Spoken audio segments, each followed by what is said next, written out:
everyone, so I'm back again with a more informational video. I wanted to talk a little bit about something I mentioned in my previous video about not needing a phone plan while you're abroad. This is a mistake that I made my first time I went traveling. I was spending 2 weeks in London and 3 weeks in France, and I thought it was worth it to get a SIM card for my phone.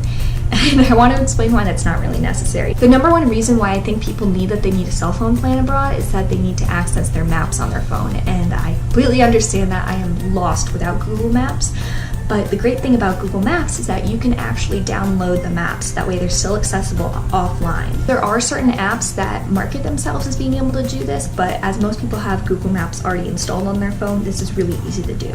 You just find the area that you want on your phone while you're connected to Wi-Fi. So you can do this before you go abroad, or you can do it once you get to your first hotel. You can mark down places like where your hotel is, or where the airport is, a destination that you want to see while you're there. So all these sort of things make it really easy. That way when you don't have a phone plan and you're off Wi-Fi, you can still find your way around town. One thing to note with this is that when you do download these offline maps, you won't be able to use the step-by-step direction, but you can still see those maps and you can still see yourself on the map.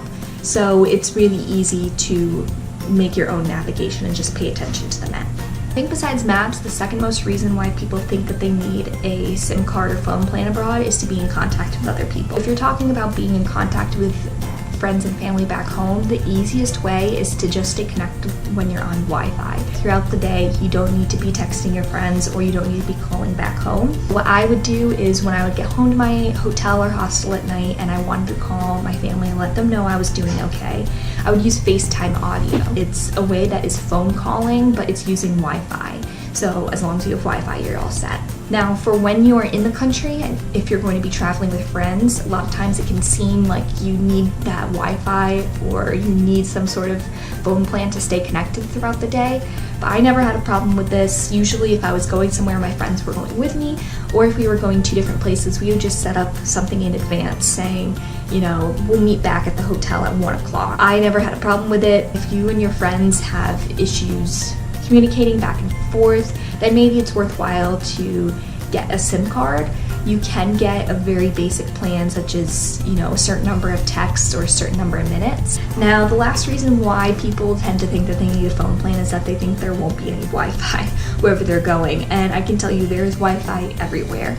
Unless you're going somewhere extremely remote, in which case there probably isn't any cell service anyways, you're not going to need Wi-Fi. Even if you're doing something like going on a cruise and there's not going to be Wi-Fi for 7 days, which is something that I did, you can survive. You can save those photos, save those posts, and put them up when you do get access to Wi-Fi. If you are worried about having access to Wi-Fi, you can always go ahead and take a check on a map where you're going before. Almost every hostel or hotel that you're going to stay at is going to have Wi-Fi, and sort of figure it out for yourself. Is it really worth spending the extra money to have that connection to the internet for 2 nights when you might not have it? Or is it worth spending that money more on souvenirs or an extra night somewhere? I'm going to Thailand in a few weeks. My hotel and very basic hostel, they all have Wi-Fi. You can use that in your search process before you book places, making sure that they have Wi-Fi, and making sure that the Wi-Fi is free, which is another thing where they can nick you on. There's a lot of apps that actually show you where there's free Wi-Fi nearby. Don't really worry about it. You're going to be fine, and just remember that you're going to travel to see things. You're not going to travel to show these things off to other people necessarily. You're going for yourself, and it can be really great to be in the moment and actually be observant of these things. I hope that this gave you some insight into saving a few bucks and not getting a phone plan before you go abroad. If you do decide to get a phone plan while you're abroad, I highly recommend getting it once you get to the country that you're at. It will almost always be cheaper to buy a small plan there rather than buying something from your provider back in the US.